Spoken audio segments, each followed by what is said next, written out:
Hello everyone, welcome to my channel recipe with Akhila. ఈరోజు ఈ వీడియోలో మసాలా దొండకాయ కర్రీ ఎలా ప్రిపేర్ చేసుకోవాలో చూద్దాం.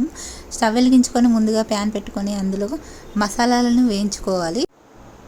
రుచికి సరిపడా ధనియాలు, చెక్క, మిరియాలు, సాజీరా,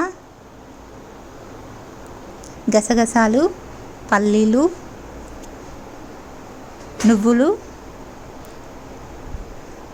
అన్నీ రోస్ట్ చేసుకోవాలి.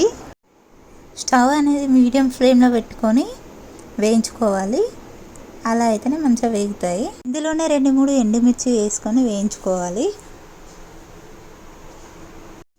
ఈ మసాలాలు అన్నీ వేగినాక మిక్సీ బౌల్లోకి తీసుకొని గ్రైండ్ చేసుకోవాలి.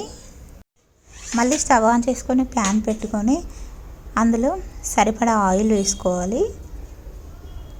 దొండకాయ మసాలా కర్రీ ప్రిపేర్ చేసుకోవడానికి ముందుగానే దొండకాయలని 4 చీలికలుగా కట్ చేసుకొని పెట్టుకోవాలి. ఆయిల్ వేడెక్కినాక ఈ దొండకాయలని ఆయిల్లో డీప్ ఫ్రై చేసుకోవాలి. స్టవ్ సిమ్లో పెట్టి ఈ దొండకాయలని వేయించుకోవాలి. గోల్డెన్ కలర్ వచ్చే వరకు వేయించుకోవాలి. ఇందులోనే కొంచెం పసుపు వేసుకొని కలుపుకోవాలి. దొండకాయలు వేగేంత వరకు మూత పెట్టుకొని మధ్యలో తీస్తూ కలుపుతూ ఉండాలి. దొండకాయలు పర్ఫెక్ట్గా వేగినాక వీటిని ఒక ప్లేట్లోకి తీసుకోవాలి. దొండకాయలను తీసినాక మిగిలిన ఆయిల్లోనే 1 టీ స్పూన్ ఆవాలు వేసుకొని జీలకర్ర వేసుకొని వేయించుకోవాలి.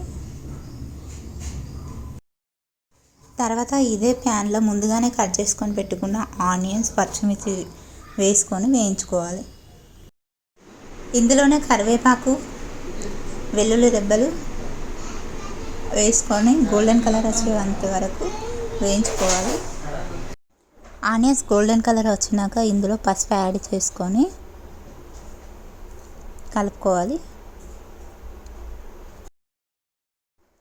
తర్వాత ఇందులో ముందుగానే డీప్ ఫ్రై చేసి పెట్టుకున్న దొండకాయ ముక్కల్ని వేసుకొని వేయించుకోవాలి కాసేపు. ఒక 5 మినిట్స్ వేగినాక అందులో ముందుగా మనం మసాలాను ప్రిపేర్ చేసుకొని పెట్టుకున్నాం కదా, అది వేసుకొని కలుపుకోవాలి.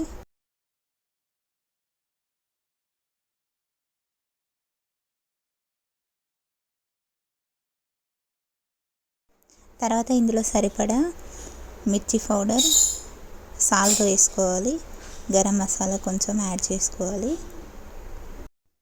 ఇందులోనే గ్రేవీకి సరిపడా వాటర్ పోసుకొని మరిగించుకోవాలి.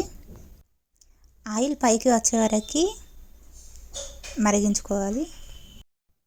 ఆయిల్ పైకి తేలితే కర్రీ అనేది పర్ఫెక్ట్గా అయిపోయినట్టే అండి. ఇందులో కొంచెం కొత్తిమీర యాడ్ చేసుకొని స్టవ్ ఆఫ్ చేసుకుంటే సరిపోతుంది. ఎంతో రుచికరమైన మసాలా దొండకాయ కర్రీ రెడీ అయిపోయింది. ఈ వీడియో మీకు యూస్ఫుల్ అనిపిస్తే please subscribe my channel. Thank you for watching.